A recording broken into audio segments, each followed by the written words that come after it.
हमने जैव प्रक्रम के फर्स्ट पार्ट में पोषण के बारे में देखा। पोषण यानी जब हम भोजन ग्रहण करते हैं, भोजन ग्रहण करने के बाद हमारे शरीर में उसका पाचन होता है और वह पाचित होने के बाद भोजन को कोशिकाओं तक स्वांगीकरण विधि के द्वारा पहुंचा दिया जाता है। जैसे मान ले कि हम किसी जंगल में जाते हैं, लकड़ियों को काट कर लाते हैं और लकड़ियों को काट कर घर में लाने के बाद अगर उसे यूं ही रख दे तो क्या हमें ऊर्जा मिल जाएगी? नहीं, बल्कि उन लकड़ियों को ऑक्सीजन के साथ मिलाकर उसे जलाना होता है। जब वो ऑक्सीजन के साथ मिलता है तो दहन की प्रक्रिया करता है। ठीक उसी तरह हम कितना भी भोजन कर ले, भोजन करने के पश्चात जब तक वह ऑक्सीजन से नहीं मिलेगा हमें ऊर्जा की प्राप्ति नहीं होगी। हमारे शरीर में भोजन को हम पोषण प्रक्रिया में ग्रहण करते हैं और श्वसन प्रक्रिया में जो ऑक्सीजन आता है, जब दोनों मिलते हैं तो वहां ऊर्जा उत्पन्न होती है। तो हम सिर्फ ये नहीं कह सकते हैं कि हमने भोजन कर लिया और भोजन करने से हमें ऊर्जा मिल गई। भोजन के साथ श्वसन का होना जरूरी है और इस चैप्टर में हम वही देखेंगे कि कैसे हमारा श्वसन तंत्र कार्य करता है। श्वसन तंत्र की बात करें अगर तो यह पौधों में और जंतुओं में दोनों में ही श्वसन तंत्र होता है, क्योंकि पौधे जो भोजन बनाते हैं उस भोजन को बनाने के पश्चात पौधों को भी ऊर्जा की आवश्यकता होती है और यह ऊर्जा पौधों में भी श्वसन की प्रक्रिया के द्वारा ही मिलता है और मनुष्यों में भी, छोटे जीवों में भी श्वसन की प्रक्रिया के द्वारा ही ऊर्जा उन्हें प्राप्त होता है। आज हम मनुष्यों में श्वसन के बारे में विस्तृत रूप से जानेंगे। मनुष्यों में श्वसन यानी मनुष्यों में respiration, respiratory system of human being. हमारा जो श्वसन तंत्र है, हमारे शरीर में जो श्वसन की प्रक्रिया होती है वह दो चरणों में होती है। एक चरण जो हमारे कोशिकाओं के बाहर होता है जिसको एक्सटर्नल रेस्पिरेशन कहते हैं, जो हमारे कोशिका से बाहर यानी बाह्य श्वसन। और दूसरी श्वसन की प्रक्रिया जो हमारे कोशिका के अंदर होती है उसे कोशिकीय श्वसन या सेल्यूलर रेस्पिरेशन कहते हैं। तो यह जो बाह्य श्वसन है, बाह्य श्वसन यानी सांस लेना, ऑक्सीजन हम बाहर से लेते हैं तो ऑक्सीजन कैसे हमारे शरीर के अंदर कोशिकाओं तक पहुंचता है, इसे हम एक्सटर्नल रेस्पिरेशन यानी बाह्य श्वसन में देखेंगे। बाह्य श्वसन देखने से पहले हमें मनुष्यों के श्वसन तंत्र के बारे में समझना होगा। हमारा जो श्वसन तंत्र है, हम जब सांस लेते हैं तो जनरली हम नाक के द्वारा सांस लेते हैं, कभी कभी मुख के द्वारा भी लेते हैं, लेकिन जो हमारा मुख्य अंग है, वैसे अगर देखें तो मुख और हमारी जो नासिका है वह दोनों एक दूसरे से जुड़ी हुई होती है। तो यहाँ जब हम सांस लेते हैं तो हमारे श्वसन तंत्र का पहला भाग है नासा द्वार। जो यहाँ सामने की भाग है हमारे नाक की भाग, इसे हम कहते हैं नासा द्वार। यहाँ से हमने सांस को लिया। नासा द्वार के बाद जब हम नीचे जाते हैं तो नासा द्वार के नीचे ही हमारी मुख गुहा होती है और मुख गुहा और नासा द्वार जिस स्थान पर मिलता है उस स्थान को हम फेरिंग्स यानी ग्रसनी कहते हैं। इस भाग को ग्रसनी कहा जाता है और यहाँ जो हमारी मुख गुहा है वह ग्रसनी के पीछे से होते हुए हमने अपने पाचन तंत्र में देखा था कि यह भोजन नली हमारा जो श्वास नली है उसके पीछे से होकर नीचे चला जाता है। तो यहाँ ग्रसनी जहाँ पे कॉमन भाग है, जो कॉमन भाग है हमारा श्वसन तंत्र और पाचन तंत्र का, वह ग्रसनी है। ग्रसनी के बाद अगर सामने वाले भाग को देखें जिसे हम कंठ कहते हैं या इंग्लिश में इसे हम लैरिंग्स कहते हैं, यह भाग होता है जिसे हम कंठ कहते हैं। कंठ को इंग्लिश में लैरिंग्स कहा जाता है और ग्रसनी को इंग्लिश में फेरिंग्स कहा जाता है। तो सबसे पहले नासा द्वार, वहां से जब आगे बढ़ते हैं तो मुख गुहा और नासा द्वार के बीच का जो भाग है, जो कॉमन भाग है जिसे ग्रसनी कहते हैं, उसके आगे हम बढ़ते हैं तो वह कंठ का भाग है, जो लड़कों में बाहर निकला हुआ होता है, जिससे कि ध्वनि निकलती है। इसके नीचे हम चले तो कंठ के नीचे यह रिंग के जैसा भाग को कहा जाता है श्वास नली। और श्वास नली जो हमारा होता है वह श्वास नली बना हुआ होता है, यह कार्टिलेज यानी उपास्थि, जैसा टायर होता है ना, टायर को एक के ऊपर एक हम रख दे, वो शी शेप का टायर, वैसी ही कुछ संरचना होती है इस श्वास नली की।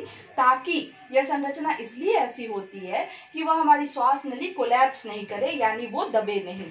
तो यह श्वास नली, जिसे इंग्लिश में हम कहते हैं ट्रैकिया, जो कार्टिलेज से बनी हुई होती है। श्वास नली जब आगे हम बढ़ते हैं श्वास नली से, तो यह दो भागों में विभक्त हो जाती है श्वास नली, जिसे हम श्वसनी कहते हैं, ब्रोंकाई। इसे दो भागों में जब यह विभक्त होता है तो इसे श्वसनी कहते हैं, जिसे इंग्लिश में ब्रोंकाई कहा जाता है। और ब्रोंकाई पुनः ब्रोंकाई ये चला जाता है, हमारे शरीर में दो फेफड़े पाए जाते हैं। लंग्स जो हमारा होता है वह दो होता है, तो यह दोनों श्वसनी हमारे लंग्स में जाकर खुलती है। और ये लंग्स जो दो भागों में विभक्त होता है, यह श्वसनी आगे जाकर छोटे छोटे ब्रांचेज में खुल जाता है, ब्रांचेज में विभक्त हो जाता है, शाखाओं में विभक्त हो जाता है। इन शाखाओं को हम श्वसनिका कहते हैं, श्वसनिका कहते हैं, ब्रोंक्योल, जिसे इंग्लिश में ब्रोंक्योल कहा जाता है, ब्रोंक्योल। और श्वसनिका जब विभिन्न भागों में विभक्त हो जाता है, तो विभक्त होने के बाद इस श्वसनिका के आगे छोटे छोटी शैक के जैसी यानी बलून के जैसी संरचनाएं इनसे जुड़ी होती है। और इन बलून्स को कुपिका कहते हैं, एयर सैक्स, यह लगी हुई होती हैं इन श्वसनिकाओं के आगे। ये जो बलून के जैसी छोटी बलून की जैसी संरचनाएं होती है, इन संरचनाओं को कुपिका कहा जाता है। और यह कुपिका, जिसे इंग्लिश में एयर शैक कहते हैं, यह इसलिए छोटी कुपिकाओं के द्वारा लगा होता है ताकि अधिक से अधिक सतही क्षेत्रफल मिल सके। और सतही क्षेत्रफल यानी सरफेस एरिया, इवन जब कुपिका को अगर हम सीधा करके पूरी कुपिकाओं को बिछा दे तो 80 वर्ग मीटर सतह का यह निर्माण करता है। तो हम यह समझ सकते हैं कि अगर यह एक सिंपल एक पतली सी झिल्ली होती तो उसका जो क्षेत्रफल होता वो काफी कम होता, लेकिन यह जब कुपिकाओं में छोटे अंगूर के जैसी संरचना होती है एयर सैक्स की, तो उन छोटे कुपिकाओं में जब विभक्त होता है तो यहाँ अधिक से अधिक एयर का ट्रांसफर, ऑक्सीजन का ट्रांसफर पॉसिबल हो सकता है। अब यह जो दो हमारे फेफड़े होते हैं, इन दोनों फेफड़ों के बीच में ही यहाँ हृदय का स्थान होता है। और इसलिए यह जो हमारा बायां फेफड़ा जो है, बाएं फेफड़े के बीच में थोड़ा सा जगह होता है।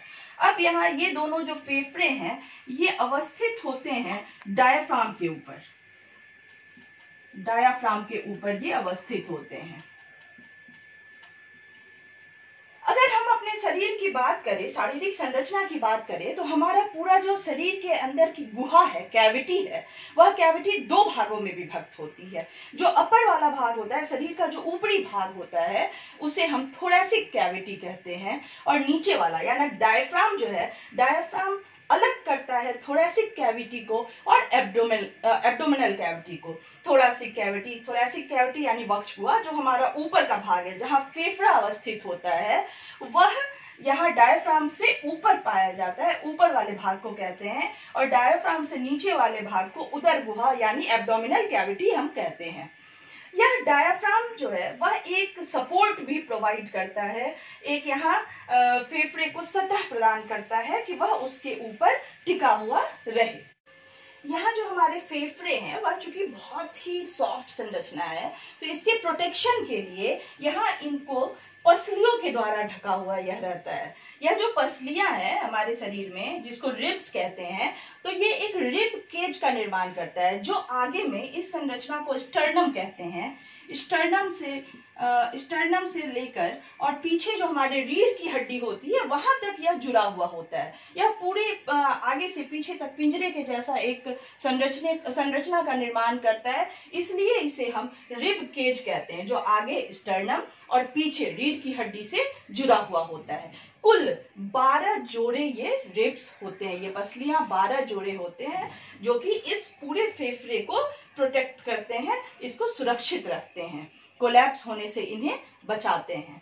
अब हम फिर से एक बार चले तो इस संरचना को हम देखें शुरू से, तो हमने जो प्रारंभिक संरचना थी वह नासा द्वार से हमने सांस लिया। इसके बाद एक कॉमन प्लेस जो कि मुख गुहा और जो हमारा श्वसन तंत्र है, उन दोनों के बीच का यह कॉमन प्लेस है, जिसे हम ग्रसनी कहते हैं। अब कभी कभी क्या होता है कि जब हम भोजन ग्रहण करते हैं, भोजन हमारे श्वास नली में चला जाता है। बड़ा ही सुंदर यहाँ मैकेनिज्म है कि यहाँ जो ग्रसनी है और हमारे जो श्वसन तंत्र वाला भाग है, इन दोनों के बीच में हमारा जो भोजन नली है, भोजन नली के पास यहाँ पे एक फ्लिप लाइक स्ट्रक्चर होता है, जो जैसे ही हम भोजन ग्रहण करते हैं तो वह फ्लिप क्या करता है, वो फ्लिप बंद हो जाता है, ऊपर उठ जाता है, और जो भोजन जो हम ग्रहण करते हैं वह हमारे भोजन नली में जाता है, ना कि श्वास नली में, क्योंकि यहाँ भोजन नली और श्वास नली एक दूसरे के साथ अवस्थित होते हैं। तो उन दोनों के बीच में एक सेपरेशन होता है, एक द्वार होता है, उस द्वार को एपिग्लॉटिस कहते हैं, जिसके द्वारा हमारा भोजन जो है वह श्वास नली में ना जाकर भोजन नली में जाता है। वहीं अगर हम बातें करते रहें तो गलती से वह एपिग्लॉटिस अगर खुला रह गया तो भोजन जो है वह हमारे श्वास नली में चला जाता है, जो कि काफी खतरनाक होता है। तो यह बहुत ही इंपॉर्टेंट यहाँ संरचना है, जो कि हमारे ग्रसनी के पास अवस्थित होता है और जो हमारे श्वास नली को भोजन नली से अलग करता है। फिर वहां से ग्रसनी के आगे हमने देखा कंठ होता है, कंठ के आगे श्वसन नली, श्वास नली के बाद श्वसनी, श्वसनिका और कुपिकाएं।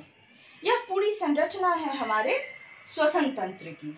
इसी श्वसन तंत्र के द्वारा, इसी संरचना के द्वारा जो हम एक्सटर्नल रेस्पिरेशन की बात कर रहे थे, वो यहीं पर होता है।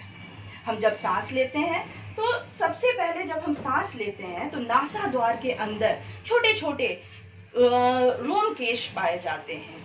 उन रोम केश का काम है कि जब हम सांस लेते हैं तो हवा में बहुत सारे डस्ट पार्टिकल भी होते हैं। डस्ट पार्टिकल को वो रोम केश जो होते हैं, हेयर लाइक स्ट्रक्चर जो होते हैं, वो उसको वहीं स्टिक कर लेते हैं, ताकि हमारे श्वसन नली में, हमारे श्वास नली में वह डस्ट, वह धूल कण आगे ना बढ़ सके। यहाँ श्वास नली नासा द्वार का एक और काम है कि हमारे शरीर का चूंकि तापमान स्थिर होता है, तो बाहर का तापमान कम या ज्यादा होने पर वहाँ टेम्परेचर को भी वह कंट्रोल करता है और हमारे बॉडी के टेम्परेचर के अनुसार ही हवा को वह अंदर भेजता है। जब हम सांस लेते हैं, अब जब सांस लेते हैं हम कहते हैं नॉर्मल भाषा में कि हमने ऑक्सीजन को अंदर लिया। क्या हम सिर्फ ऑक्सीजन को अंदर लेते हैं? नहीं, हम तो वायु को अंदर लेते हैं। और जब वायु अंदर लेते हैं तो यहाँ आखिर क्या अंतर है? तो यहाँ जब वायु, जैसा कि हम जानते हैं कि वायुमंडल में जो ऑक्सीजन का प्रतिशत होता है वह 21% होता है, तो जो हम सांस लेते हैं उसमें ऑक्सीजन की मात्रा 21% होती है, जबकि जो सांस हम छोड़ते हैं, हम नॉर्मल भाषा में कहते हैं कि हम ऑक्सीजन अंदर लेते हैं और कार्बन डाइऑक्साइड बाहर छोड़ते हैं, जबकि वास्तविकता यह है कि जब जो हम वायु को अंदर लेते हैं उसमें ऑक्सीजन की मात्रा अधिक होती है, जो 21% होती है, उसकी तुलना में जो हम सांस छोड़ते हैं उसमें ऑक्सीजन की मात्रा कम होती है, जिसका प्रतिशत 19% होता है जो बाहर निकलता है। उसमें कार्बन डाइऑक्साइड की मात्रा चूंकि अधिक होती है, इसलिए वहां हम कहते हैं कि कार्बन डाइऑक्साइड हम छोड़ते हैं। जब हम सांस यहाँ से सांस लेते हैं तो नासा द्वार, ग्रसनी, श्वास नली, श्वसनी से होते हुए हवा जो है वह श्वसनिका तक जाती है और श्वसनिका के ऊपर जो कुपिकाएं होती हैं, कुपिकाओं के द्वारा ऑक्सीजन का कोशिकाओं में आदान प्रदान किया जाता है। यहाँ जब हम सांस लेते हैं सांस लेना और छोड़ना, जिसे ब्रीदिंग कहा जाता है। ब्रीदिंग यानी सांस लेना और छोड़ना दो भागों में वह विभक्त होता है। पहले भाग में हम देखते हैं जब हम सांस लेते हैं, ब्रीदिंग यानी इंस्पिरेशन, श्वास का अंदर लेना। तो जब हम सांस अंदर लेते हैं तो देखेंगे कि यह जो डायफ्राम होता है, हम खुद में फील कर सकते हैं कि जब सांस अंदर लेते हैं तो यह डायफ्राम जो है वह सीधा हो जाता है और यह रिब्स जो है वो बाहर की ओर निकल जाता है, यानी उठ जाता है। अब उसके कारण क्या होगा, डायफ्राम नीचे हो गया और यह जो रिब है वह ऊपर उठ गया, जिससे कि इसके बीच का आयतन, कुपिकाओं को हवा भरने का अधिक स्थान मिल जाता है। जब हम सांस अंदर लेते हैं तो यहाँ रिबकेज बाहर गया और डायफ्राम नीचे आया, तो वहाँ वॉल्यूम बढ़ गया, आयतन वहाँ बढ़ गया, यानी ऑक्सीजन या हवा जो है वह हमारे कुपिकाओं तक पहुंच जाता है, अधिक मात्रा में यह हमारी कुपिकाओं तक पहुंच जाता है। यानी हम जब सांस लेते हैं अंदर की ओर तो उसमें यह होता है कि रिब्स बाहर की ओर निकलेगा, पसलियां बाहर की ओर निकलेगी और डायफ्राम नीचे की ओर जाएगा, जिससे कि हमारे जो वक्ष गुहा है, हमारी जो थोरैसिक कैविटी है, उसका आयतन बढ़ जाता है। जब हम सांस छोड़ते हैं यानी एक्सपीरेशन, जब बाहर निकालते हैं सांस को, तो उस केस में हम देखेंगे कि डायफ्राम पुनः अपने स्थान पे चला जाता है और रिब्स जो है वो अंदर की ओर चला जाता है, जिससे हमारे थोरैसिक कैविटी का जो वॉल्यूम है वो घट जाता है और हवा जो है वह बाहर निकल जाता है। तो यह ब्रीदिंग का प्रोसेस हुआ, सांस लेना और छोड़ना। अब इसके आगे कोशिकाओं में जो श्वसन होता है, कोशिकीय श्वसन जिसे कहते हैं, वह हम अगले भाग में देखेंगे।